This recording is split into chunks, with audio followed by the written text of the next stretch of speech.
So guys, part 6 po, hashtag Bible verses, motivation.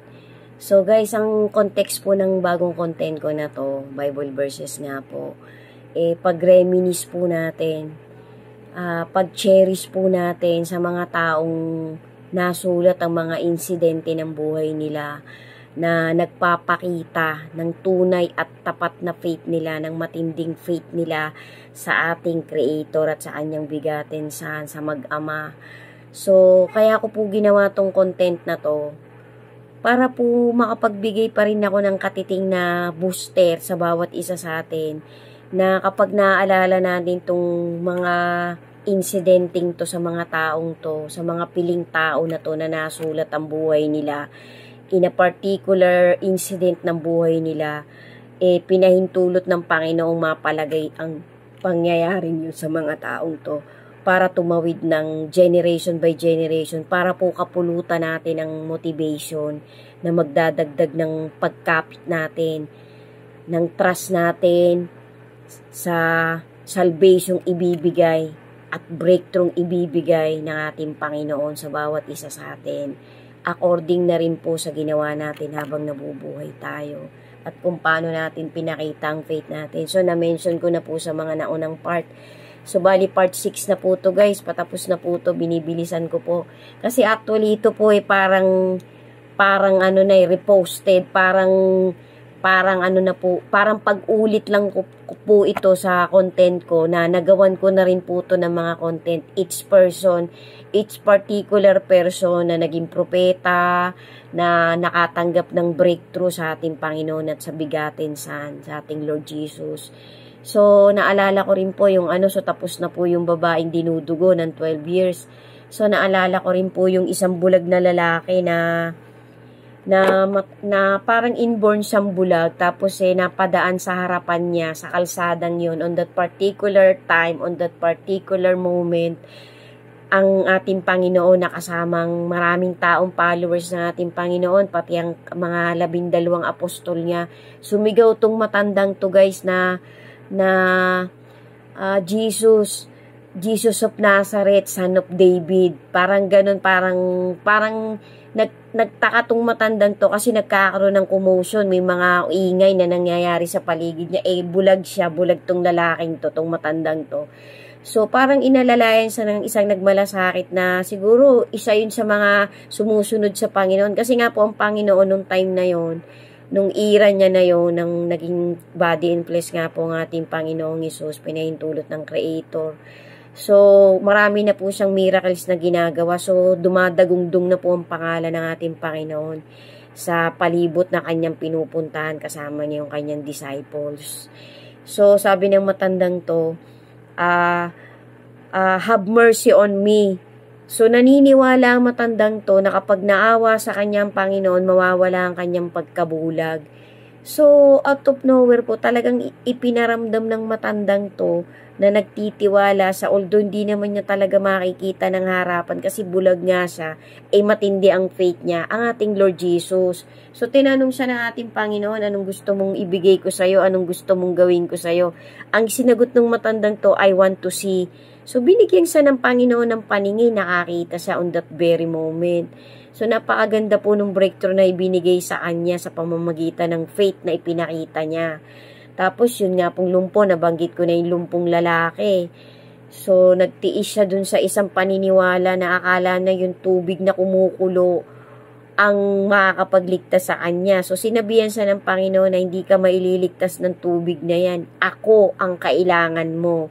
So, naniwala siya. So, nakalakad yung matandang to. Bata pa po siya, nalumpo siya. So, yung mga disciple niya po talagang buong pusong sumunod at nagpakita ng faith sa ating Panginoon. So, binigyan ng breakthrough ng ating Lord Jesus ang mga disciple niya. Nung naiwan niya po, nung na-resurrected na po ang ating Lord Jesus, tapos na po siya, ascended to heaven na po siya. After a few days po, nagkaroon ng Pentecostes. Yun nga pong nakapagsalita ng iba-ibang language ang mga disciples niya. Isa po yan sa breakthrough. Tapos, lumakas po yung Holy Spirit nila, nakapagpagaling po sila ng iba-ibang sakit.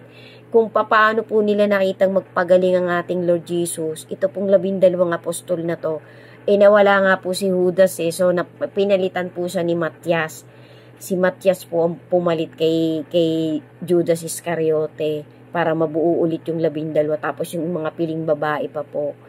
So, yan po yung mga piling tao na talagang nasulat ang pangalan nila sa love letter nating Creator. So, para masulat ang buhay nila, ang mga pangyayari sa buhay nila, pinahintulot po yan ng ating Panginoon. Kasi nga po, para tumawid ng generation by generation, generation to another generation, para kapulutan po natin ng malalim na faith, ng malalim na motivation, para isabuhay din po natin yung mga ginawa nila.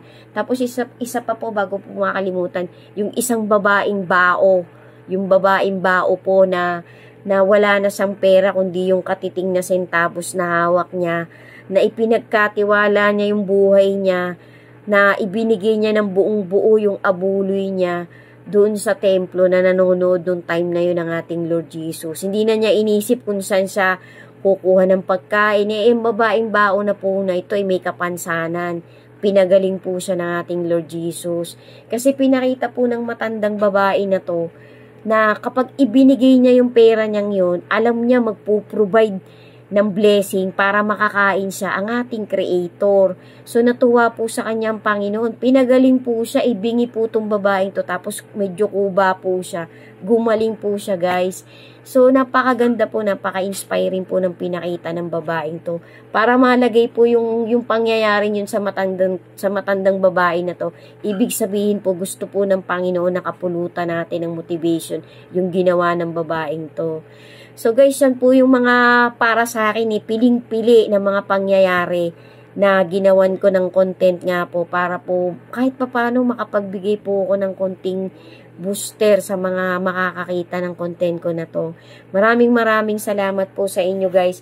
Isa na lang po, final na po, meron po akong itatawid na parang added lang po sa paparating na pangyayari, yung snatching na gagawin ng ating Lord Jesus sa mga machuchosen niya. Samot dalangin ko po guys, panalangin po natin araw-araw na habang malinaw po yung pag-iisip natin, habang may lakas pa tayo, lahat po tayo mapili. Para magkaroon tayo ng matinding kapit sa ating Panginoon, na kahit nandito tayo pagdating ng Great Tribulation, makakasurvive po ang bawat isa sa atin. Kasi parang sabi nga po nung matuwid na mga ngaral, yung pangyayari pong Great Tribulation, yan po yung pinakahuling haharapin ng humanity. Yan po yung talagang matitinding pangyayari na, kumbaga sa masasamang pangitain, masasamang pangyayari na haharapin ng mundong ito, ng generation na to. Thank you so much po sa inyong lahat na makakapagtapos ng content ko na to. Part 6 na po to. Isa na lang po, final part na. Thank you so much po sa inyong lahat. Dagdagan pa po natin ang kapit natin, ang faith natin sa ating Panginoon at sa kanyang bigatin san. To God be the glory po. God bless us all po. Thank you so much po sa inyong lahat na makakapagtapos at makakapanood ng content ko na to. Maraming salamat po. To God be the glory po ulit. Peace and love po to each and every one of us, and good health po para sa ating lahat. Magpatuloy po tayong magkalap ng mga facts and evidence ng mga motivation na pwede nating gawing kapit, dagdag faith sa ating Panginoon at sa kanyang bigatin san, para sa papalapit po na rapture na mangyayari. Amen. Sundan nyo pa po yung last part. To God be the glory po ulit, and God bless us all. Amen.